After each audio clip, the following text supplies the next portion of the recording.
Bonjour à tous, certainement vous avez déjà reconnu l'invité de notre interview d'aujourd'hui, Monsieur Sébastien Touzé. Je vous remercie pour être venu là et pour avoir accepté notre demande. Pour ceux qui ne connaissent pas, Monsieur Sébastien Touzé est directeur de la Fondation René Cassin, vice-président du Comité contre la torture des Nations Unies, déontologue de la région Grand Est, professeur agrégé en droit public à l'Université Paris 2 Panthéon-Assas et auteur de nombreuses publications en droit international public, mais aussi en droit international et européen des droits de l'homme. Monsieur Sébastien Touzé, je vous remercie encore une fois pour être venu. C'est moi qui vous remercie. Je suis particulièrement ravi de revenir à la faculté de droit de Strasbourg où j'ai enseigné de 2011 à 2014. Donc c'est toujours un très grand plaisir. Puis j'y suis assez régulièrement parce qu'il y a le concours Cassin qui me lie étroitement à cette maison et pour lequel je me consacre aussi pleinement. Donc je suis particulièrement heureux et puis je remercie l'association Média Droit de cette invitation et de cette proposition. En tout cas, un grand merci. La première question que je pose à chaque invité est de nous présenter votre parcours professionnel et de nous indiquer le moment où vous avez compris que vous avez un intérêt particulier pour la protection des droits de l'homme. Alors j'ai eu un parcours d'étudiant assez classique. J'ai fait 4 ans de droit à l'université de Nantes, où j'ai obtenu ce qu'on appelait à l'époque le DUG, la licence, la maîtrise. Et comme j'étais très attiré par le droit international, le droit européen, j'avais présenté des candidatures pour ce qu'on appelait les DEA, DESS, donc ce qui équivaut désormais au Master 2. Et j'ai eu la chance d'être retenu pour un DEA à l'université de Lausanne en Suisse, en droit européen et en droit international. Donc je suis parti à Lausanne, initialement pour un an, et pendant cette année-là, j'ai découvert le droit international général de façon très approfondie et le droit européen, mais plutôt le droit de l'Union européenne. Et j'ai eu envie de poursuivre. Et à ce moment-là, j'avais un enseignant qui était le professeur Jean-François Floss, qui était aussi un ancien Strasbourgeois, qui avait enseigné des années ici, qui, durant l'année, m'a proposé de faire une thèse de doctorat sous sa direction. Donc, j'ai un peu réfléchi, pas longtemps, parce que c'était aussi une idée qui me trottait dans la tête, d'autant que je me considère encore un éternel étudiant. J'aimais bien l'université, j'aimais bien l'esprit de l'université, et puis surtout, ce que pouvait apporter un travail doctoral m'intéressait vraiment. Donc j'ai commencé mon doctorat sous sa direction à l'université de Lausanne et j'ai été recruté comme assistant là-bas parce qu'on avait un statut qui nous permettait d'être recruté par l'université pour réaliser notre thèse. Voilà. Et puis après, il a quitté l'université de Lausanne pour se rendre à l'université Paris 2 Panthéon-Assas. Donc j'ai suivi administrativement mon inscription en doctorat dans cette belle université et puis j'ai soutenu ma thèse en 2006. Et puis après, tout s'est un peu enchaîné parce qu'en France, lorsqu'on soutient sa thèse et qu'on veut se consacrer à la carrière académique, on présente celle-ci au CNU, donc on présente notre dossier avec la thèse et les publications à cette instance qui décide si oui ou non vous êtes apte à exercer les fonctions de maître de conférence.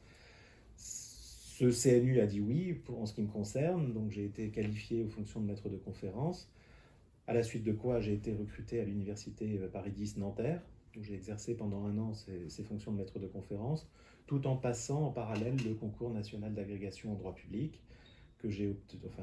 auquel j'ai été reçu en 2008, et je suis donc devenu professeur de droit public en 2008 avec une première affectation à l'université de Poitiers, donc j'y ai exercé 3 ans, une deuxième affectation ici à l'université de Strasbourg, où j'ai également exercé pendant 3 années, et depuis 2014, je suis désormais à l'université Paris 2 Panthéon-Assas. Donc ça, c'est pour la carrière universitaire, et puis après, tout ce qui est venu en plus s'est ajouté en fonction des rencontres ou des sollicitations diverses. La Fondation René Cassin, je la connaissais déjà depuis de nombreuses années. J'avais commencé comme chargé d'études pour la session annuelle d'enseignement et puis progressivement on m'a confié d'autres tâches dans cette maison. Et lorsque le secrétaire général, qui était aussi mon directeur de thèse, est malheureusement décédé, j'ai repris l'intérim et puis j'ai été confirmé dans ces fonctions. Donc, depuis 2011, j'exerce les fonctions de directeur de l'Institut international des droits de l'homme qui est devenu Fondation René Cassin.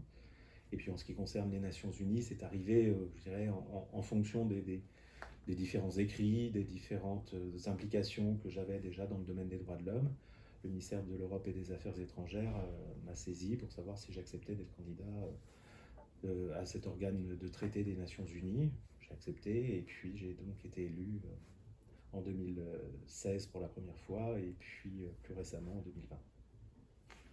Avec votre parcours professionnel, ça me semble impossible de ne vous pas poser cette question, qui est la suivante. Est-ce que vous avez une jurisprudence particulière d'un organe de protection des droits de l'homme que vous trouvez inspirant pour les autorités publiques et pour les organisations internationales en général?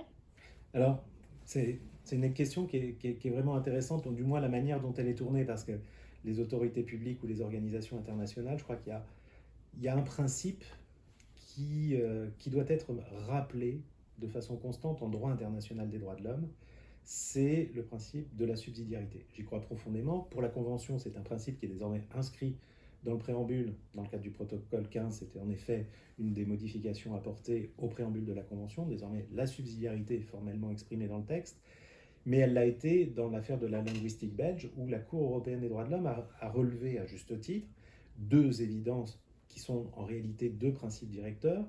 C'est que la Convention n'a pas vocation à se substituer au droit national. Le droit national reste celui qui continue à régir la situation juridique des personnes. Vous êtes sur le territoire français, ce sont les droits français qui s'appliquent, mais dans la mise en œuvre de celle-ci, le gouvernement ou l'État français s'est engagé à respecter les droits qui sont énoncés dans la Convention.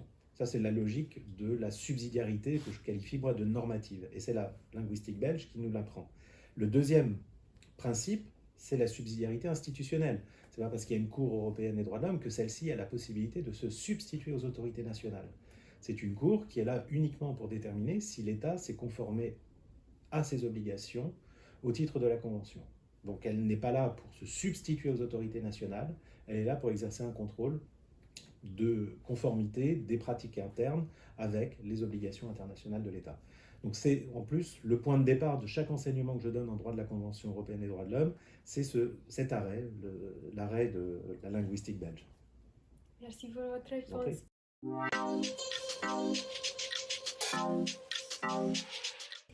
À l'ère du développement de l'intelligence artificielle et l'émergence d'une identité numérique de l'individu, est-ce que vous pensez que la menace que ce progrès scientifique peut constituer pour la protection des droits de l'homme est justifiée par les développements en matière ou non? Alors, par rapport à cette question, on doit s'en inquiéter. Et je crois que les juristes ont toujours un train de retard, c'est-à-dire qu'on s'inquiète d'un phénomène une fois qu'il est là et qu'il s'est concrétisé.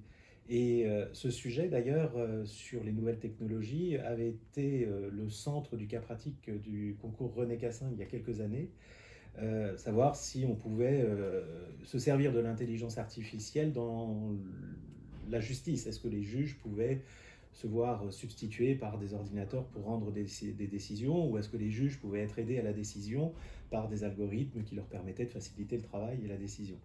Donc ça, je pense que fondamentalement, oui, c'est quelque chose qui doit être au cœur de nos préoccupations actuelles, parce qu'il y a un tel développement, on ne parle plus simplement des données personnelles, là on parle parfois de substitution de décision, enfin, d'organes décisionnels par des machines qui pourraient prendre des décisions qui normalement sont prises par l'humain.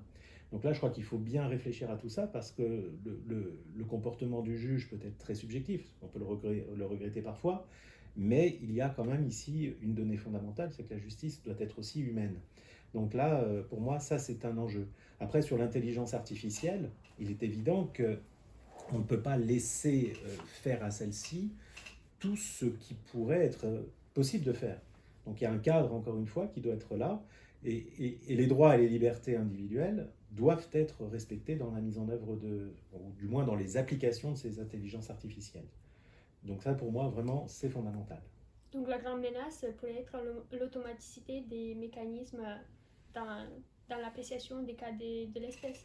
Alors ça, c'est une des menaces en matière de justice, mais en matière de traitement des données personnelles, je pense qu'il y a tout ce qui est données personnelles, pour moi, doit être vraiment très encadré.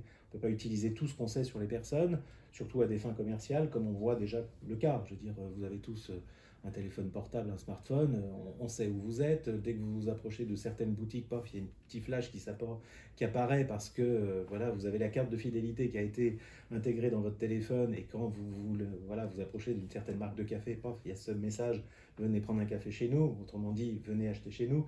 Je veux dire, c'est des applications qui doivent être strictement encadrées parce qu'on ne peut pas utiliser tout de manière, enfin, n'importe comment. Une autre question que je vais vous poser, parce qu'en me préparant pour cette interview, j'ai observé qu'il y a une évolution au sein du Conseil de l'Europe et originalement, je voulais vous poser la question si on a besoin d'une autre convention des droits de l'homme, mais ça semblait d'effacer tous les progrès qui ont été faits les dernières années par le Conseil de l'Europe. Donc, pour l'effectivité des droits de l'homme, il y a encore un facteur qui est important, c'est la volonté des États. La question que je vais vous poser, comment on peut accroître la confiance des États qui est indubitablement nécessaire pour une autorité renforcée de la Convention européenne des droits de l'homme? Alors, en fait, il y a plusieurs questions dans votre question. La première, est-ce qu'il faut une nouvelle convention? Non. Non. La convention actuelle et les protocoles, pour moi, sont totalement suffisants et les interprétations qui ont été développées par la Cour ont permis d'en étendre suffisamment la portée. Donc pour moi, une nouvelle convention, et en plus ça serait complètement utopique. Ce qui était possible entre 1948 et 1950, en tout cas depuis le deuxième conflit mondial, juste après le deuxième conflit mondial, ne serait plus tout à fait envisageable maintenant. Je ne pense pas qu'au niveau européen, on puisse avoir une nouvelle convention européenne des droits de l'homme, et au niveau international, des pactes, des conventions aussi poussées que ce qui avait pu être élaboré dans cette période-là. Ensuite, comment assurer la coopération des États? Moi, je reste toujours convaincu que le point de départ de cette coopération, c'est le respect de la souveraineté de l'État. C'est-à-dire qu'on doit intégrer dans le logiciel de compréhension des conventions droits de l'homme la souveraineté de l'État. Ce n'est pas un écueil, parce que si les États sont dans le système, c'est qu'ils ont exprimé souverainement la volonté d'y être. Donc pour moi, le point de départ, c'est l'expression souveraine d'un État d'être lié par une convention. Ensuite, il faut permettre que dans la réalisation de ces obligations, l'État soit entendu et que le dialogue avec l'organe politique ou l'organe juridictionnel soit permanent. Il y a ici une nécessité qui est souvent oubliée. On conjugue avec des États. Je veux dire, ce n'est pas pour rien que le président de la Cour européenne des droits de l'homme, tous les présidents qui se sont succédés, ont décidé de s'entretenir avec des chefs d'État. Ce n'est pas pour rien qu'il y a cette diplomatie judiciaire qui s'est mise en place naturellement, parce que le système doit être compris, la position de la Cour doit être comprise, de façon à pouvoir déjà, dans l'appréhension générale de la juridiction et de la Convention, effacer tout malentendu ou toute mauvaise compréhension. Ensuite, il y a une autre condition selon moi, c'est que les interprétations développées par la Cour et les arguments qu'elle présente doivent être irréprochables. Il doit y avoir vraiment, pour la Cour, une priorité, c'est de réfléchir aussi sur l'acceptabilité de ces arrêts. On doit intégrer dans l'interprétation de la Cour, enfin, elle doit intégrer dans son interprétation, pardonnez-moi, l'idée qu'elle doit respecter la logique subsidiaire tout en avançant sur le terrain des droits et des libertés, c'est pas incompatible, mais elle doit vraiment avoir à cœur de convaincre l'État que son arrêt, c'est l'arrêt qui pouvait être rendu et c'est le seul qui pouvait être rendu.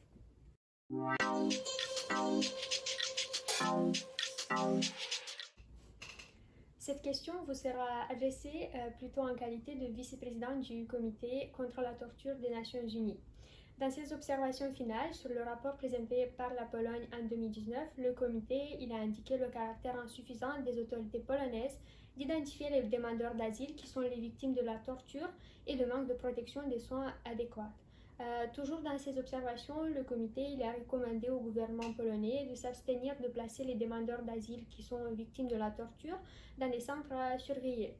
Dans le contexte actuel de la crise des migrants à la frontière polonaise, qui est encadrée également dans une situation pandémique inégalable, quelles sont les mesures entreprises par le comité pour veiller à ce que les demandeurs d'asile ne soient pas les victimes de la torture? Alors, pour répondre à votre question, je suis peut-être obligé d'expliquer comment le comité contre la torture a été amené à adopter ces observations finales en 2019. Vous savez que, comme toutes les conventions de l'Organisation des Nations Unies en matière de protection des droits de l'homme, la première obligation qui s'impose aux États, au-delà des obligations de respecter les droits qui y sont énoncés, c'est l'obligation de présenter un rapport, un an après, en règle générale, au comité chargé de surveiller la bonne application de la Convention. Ce rapport sera ensuite suivi tous les 4 ans de rapports dits périodiques. Donc il y a le rapport initial et les rapports périodiques. Les comités vont donc, sur la base de ces rapports, évaluer la bonne mise en application des conventions que les États ont ratifiées. Pour ce faire, l'État est invité à présenter son rapport et l'ensemble de la société civile doit également avancer un certain nombre d'informations dans des rapports que l'on qualifie d'alternatifs qui vont potentiellement critiquer la position de l'État, les affirmations de l'État dans son rapport. Seront également invités à intervenir les institutions nationales de protection des droits de l'homme, les mécanismes nationaux de prévention quand ils existent dans les pays. Et sur la base de tout ça, eh bien, les experts des comités conventionnels des Nations Unies vont examiner le rapport, c'est-à-dire vérifier que les affirmations de l'État sont conformes déjà à la réalité et apprécier si cette réalité est conforme ou non aux obligations de celui-ci au titre du traité. Donc lorsque la Pologne est arrivée, il y a eu en effet toute cette procédure de préparation du rapport avec ensuite l'audition de la délégation à Genève. Celle-ci est donc soumise à un certain nombre de questions de la part des membres du comité. Elle doit apporter des réponses à ces questions et à la suite de quoi les observations finales sont adoptées et communiquées à l'État. Une fois que c'est arrivé à ce point, si je prends le cas du comité contre la torture, dans le cadre des observations finales, il y a 2 séries de recommandations. Les recommandations qui sont considérées comme prioritaires, l'État va donc avoir 1 an pour les mettre en application, et les autres qui ne seront en réalité évaluées que lors du prochain contrôle et du prochain examen du rapport. Dans le cadre des observations finales concernant la Pologne, il y avait eu en effet un certain nombre d'inquiétudes concernant la procédure d'asile, qui était extrêmement restrictive, très contrainte, et ensuite, l'autre source d'inquiétude, c'était le traitement qui était réservé aux personnes migrantes de façon générale et aux requérants d'asile de manière plus particulière. Donc ça a été formalisé, vous l'avez d'ailleurs très bien rappelé.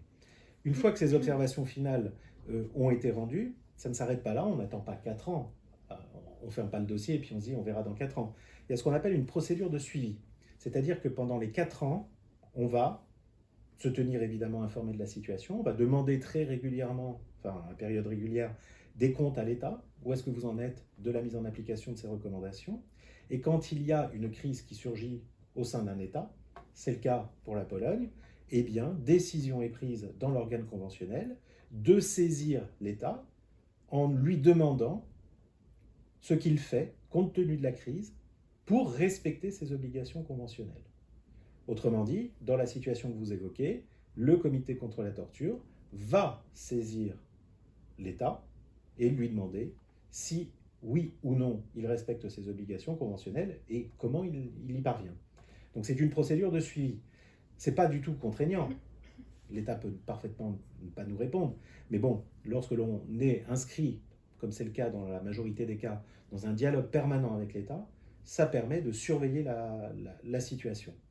Et surveiller la situation dans le cadre onusien, c'est que le comité contre la torture s'y intéresse, mais ça veut dire aussi que le comité des droits de l'homme s'y intéresse, que le comité sur les droits de l'enfant peut s'y intéresser, parce que dans la crise polonaise, quand on voit les images et quand on connaît la situation, il y a énormément d'enfants qui sont là aussi, donc il y a nécessité de s'interroger sur le sort de ceux-ci, sur le comité pour l'élimination de la discrimination raciale également, parce qu'il y a beaucoup de personnes qui sont évidemment des minorités.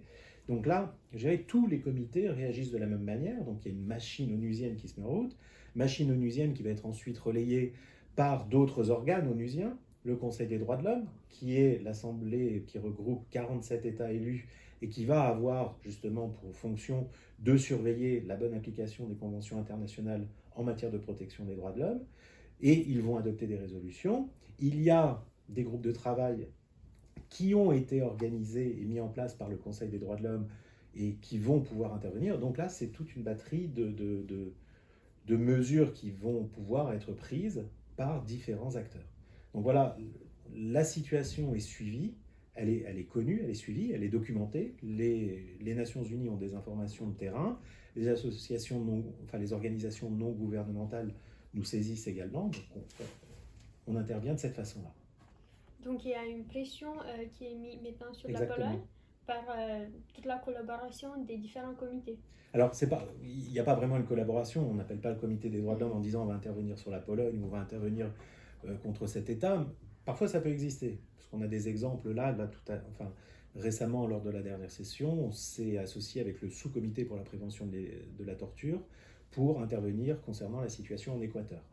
Donc là, on s'est mis d'accord tous les deux pour mettre en œuvre une réaction commune. Non, mais en réalité, tous les comités fonctionnent de la même manière et vont procéder comme je l'ai décrit. C'est-à-dire que la situation atteint un seuil de gravité suffisamment inquiétant pour que la procédure de suivi soit un peu accentuée, c'est-à-dire qu'on va tout de suite écrire à l'État en lui disant, écoutez, les informations qui nous sont communiquées nous inquiètent particulièrement concernant le sort que vous réservez à un certain nombre de personnes sur votre territoire. Le traitement que vous leur accordez est susceptible de pouvoir être contraire à notre convention. Donnez-nous les informations que nous vous demandons. Et là, on fait la liste des points que nous souhaitons voir clarifiés. L'autre question qui sera posée se rapproche plutôt de votre rôle en tant qu'enseignant des droits de l'homme, parce que l'éducation des droits de l'homme a un rôle important dans votre vie en tant que professeur à l'Université Paris 2 Panthéon-Assas, mais aussi intervenant aux différents colloques organisés par l'Institut international des droits de l'homme. Et toujours dans le cadre des événements organisés par la Fondation René Cassin, vous avez enseigné des cours à l'étranger. Pourriez-vous nous dire si l'éducation des droits de l'homme est une garantie suffisante pour éviter les futures violations des droits de l'homme? Et est-ce que vous pouvez nous témoigner si pendant ces moments d'interaction avec différentes perceptions de vue sur la protection des droits de l'homme, vous avez repéré quelque chose de mémorable? Alors, moi je pense, en matière de protection des droits de l'homme, et là, dans le cadre de la Fondation René Cassin, c'est le principe qui avait été posé par son créateur, René Cassin, c'est pour protéger effectivement la paix et la sécurité internationale, il faut la protection des droits de l'homme. Pour qu'il y ait la protection internationale des droits de l'homme, il faut l'éducation aux droits de l'homme. C'est le point de départ. L'éducation aux droits de l'homme, c'est bien entendu dans le cadre d'un parcours universitaire, mais c'est même avant. C'est dans le cadre de toute société qu'il doit y avoir cette promotion permanente des droits et des libertés, que ce soit dans le cadre scolaire ou non. Donc pour moi, l'éducation, c'est le principe de base. Si on éduque aux droits de l'homme, on va évidemment forger des personnalités qui sont sensibles à la cause et qui vont avoir à cœur de la défendre. Et pour moi, c'est vraiment essentiel. On ne peut pas protéger les droits de l'homme sans connaître ceci. Et c'est pour ça qu'à la Fondation René Cassin, nous formons énormément d'étudiants dans le monde entier, mais on forme également des membres de la société civile. On a des journalistes, on a des forces de l'ordre, on a des militaires qui viennent là tout simplement parce que, ne connaissant pas, ils n'ont pas la possibilité de promouvoir comme ils le souhaitent les droits et les libertés qui sont reconnus dans les conventions internationales que leur État a ratifiées par exemple. Donc pour moi, ça c'est vraiment fondamental. Éduquer aux droits de l'homme, ça va au-delà de la sensibilisation, c'est la construction de quelque chose qui peut être totalement nouveau. Et on peut le voir, et ça c'est un peu la deuxième question que vous me posiez sur est-ce qu'il y a quelque chose dont je me souviens. C'est pas quelque chose dont je me souviens, c'est une évolution que j'ai constatée. Prends un cas très concret, en 2004, l'Institut international des droits de l'homme avait mis en place la première session délocalisée. Désormais, on en a une dizaine, mais la première, c'était à Dakar. On avait un petit groupe d'étudiants qui étaient là, majoritairement d'ailleurs des gendarmes, et cette session, c'était la première qu'on mettait en place sur le continent africain, et elle existe toujours. C'est-à-dire qu'en 2021, nous avons toujours la session de Dakar. Et je peux vous assurer que le niveau des étudiants entre 2004 et 2021 est totalement différent. Désormais, nous avons chaque année, alors du petit groupe de 20 personnes que nous avions, désormais nous en avons plus d'une centaine. Donc c'est des groupes beaucoup plus importants. On a même eu presque 200 certaines années. Et il y a d'une part un élan, mais il y a aussi des connaissances. On voit des juristes qui soient étudiants, avocats, magistrats, qui connaissent parfaitement les conventions internationales, la jurisprudence internationale, que ce soit de leur région ou ailleurs. ils sont très sensibles à ce que dit la Cour européenne, ce que dit la Cour interaméricaine. Ils réfléchissent vraiment au droit international des droits de l'homme. Et on voit d'ailleurs que la société civile et ses corrélatifs évoluent également dans ce même sens. Vous avez énormément d'associations qui se créent avec des causes diverses, mais qui sont alimentées par les connaissances acquises par ces personnes. Autrement dit, c'est fondamental que de pouvoir éduquer, de recevoir une éducation en droit international des droits de l'homme pour pouvoir agir dans ce domaine. Votre exemple est une preuve du fait que la Fondation René Cassin, elle éduque une génération qui ne va pas être tolérante avec les violations les plus graves. Ah, complètement, complètement. C'est-à-dire, en plus, je suis totalement convaincu par l'action de la Fondation René Cassin. Je ne suis plus du tout objectif par rapport à cette fondation, mais ce n'est pas grave. Mais je considère que cette action que nous menons en France, parce qu'ici aussi, nous avons depuis plus de 50 ans une session annuelle d'enseignement qui accueille des étudiants qui viennent de plus de 70 pays chaque année. C'est devenu le rendez-vous incontournable pour tous les défenseurs des droits dans le monde. C'est la seule formation qui existe de cette nature, avec tous les systèmes de protection des droits de l'homme qui sont étudiés, le droit international pénal, le droit international humanitaire. Donc, pour certains, c'est même parfois les premiers contacts qu'ils ont avec ces matières. Et on le voit, sur 50 ans, c'est une parfaite réussite. En tout cas, elle n'est pas complètement achevée. Elle ne pourra malheureusement jamais l'être, parce qu'il y a toujours des progrès à réaliser. Mais en tout cas, c'est quelque chose qui fonctionne parfaitement. Et cette fondation a ça de formidable, c'est que ça devient désormais, c'est devenu le point de chute, le centre de gravité de tous ceux qui veulent agir dans le domaine des droits et des libertés. Votre parcours professionnel est d'une richesse à part. Et je suppose que vous avez eu des moments de faiblesse pendant votre parcours. Quels conseils pourriez-vous donner à nos étudiants pour surpasser ces moments? Alors j'appréhendais un peu ce genre de questions, mais en fait, oui, il y a eu des moments de faiblesse. Je peux même en citer un qui est assez récent. Lorsque j'ai été élu au comité contre la torture des Nations Unies, c'était déjà une grande surprise. Je ne pensais pas être élu parce que la France n'avait jamais été représentée dans ce comité, donc l'élection n'était vraiment pas simple. Bon, bref, ça s'est fait. Et je suis arrivé le premier jour de session en tant que professeur d'université, avec beaucoup de certitudes, comme parfois des universitaires peuvent les avoir. Et puis là, j'ai dû faire preuve de beaucoup d'humilité, parce que face à moi, j'étais le plus jeune du comité contre la torture. J'avais des ambassadeurs qui avaient exercé pendant plusieurs décennies à des postes incroyables, très prestigieux. Vous aviez également des spécialistes de certaines questions touchant les conditions de détention. Enfin bref, moi j'arrivais avec un bagage très théorique. Alors c'était peut-être pas forcément un point de faiblesse comme vous l'entendez, mais moi je me suis senti un peu faible et un peu fragilisé. Et j'ai dû faire preuve de beaucoup de modestie et me dire, bon ben voilà, si t'es là, c'est qu'il y a une raison. Donc si t'es là, c'est qu'il y a une raison, c'est ce que je me suis dit. Je n'ai pas lâché l'affaire, je suis allé vraiment à la rencontre de ces personnes. J'ai dit, écoutez, voilà, j'ai à apprendre. Il faut que j'apprenne comment faire comment faire le travail, qu'est-ce que j'ai fait avec ce rapport, comment je l'interprète, quelles sont les données que je dois intégrer, et on apprend très vite. Donc c'est vraiment ne jamais s'arrêter ni à une faiblesse ni à un échec, c'est vraiment d'y croire. Et je dirais qu'à l'université, c'est le seul conseil aussi que je pourrais donner aux étudiants. C'est pas parce qu'il y a une faiblesse ou un échec qu'il faut lâcher l'affaire. Il faut vraiment, si vous êtes convaincu et que vous avez vraiment votre plan en tête et que vous voulez y arriver, vous y arriverez. La dernière question que je vais vous poser, est-ce que vous pourriez nous raconter une anecdote? Une anecdote. Une anecdote. Oui, alors une anecdote, j'en ai une. Je vous citais tout à l'heure la session de Dakar de 2004. C'était la première session que l'Institut international des droits de l'homme organisait en Afrique, comme je l'ai dit.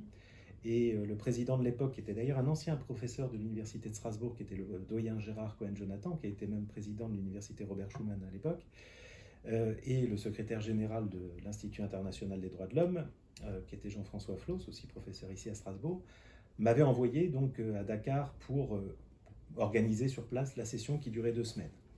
Donc la session se déroule parfaitement, il n'y a pas de difficulté. Et puis pendant celle-ci, les organisateurs locaux me disaient, on va essayer d'avoir le président de la République pour la clôture.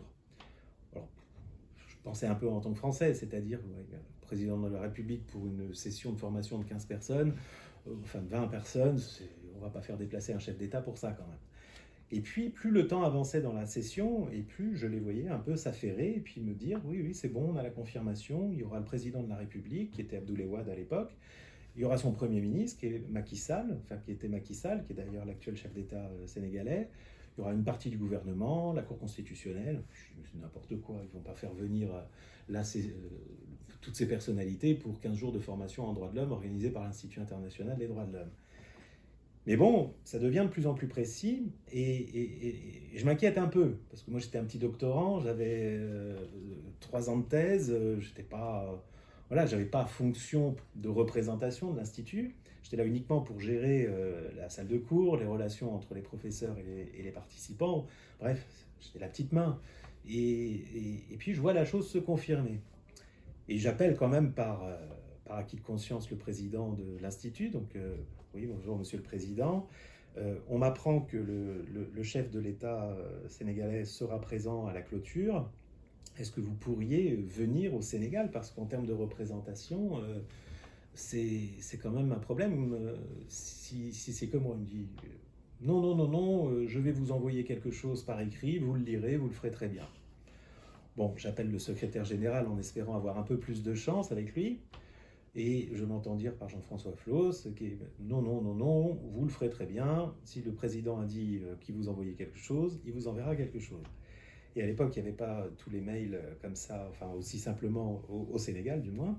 Donc je reçois par fax le texte du président. Mais en réalité, c'était même pas un discours, c'était un article qu'il avait écrit dans la revue trimestrielle des droits de l'homme, qui faisait à peu près 40 pages. Je dis, mais je ne vais pas lire 40 pages, c'était sur la liberté d'expression, ça n'avait aucun rapport avec... Et donc, j'étais avec ça, et je me dis, bon, ben, je vais devoir faire tout ça. Donc, je rédige le discours.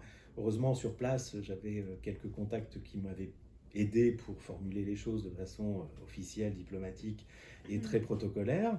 Et donc, je termine la rédaction de ce discours, et les services du protocole de la présidence confirment que le président sera effectivement présent à la clôture et me demandent le discours que je vais prononcer.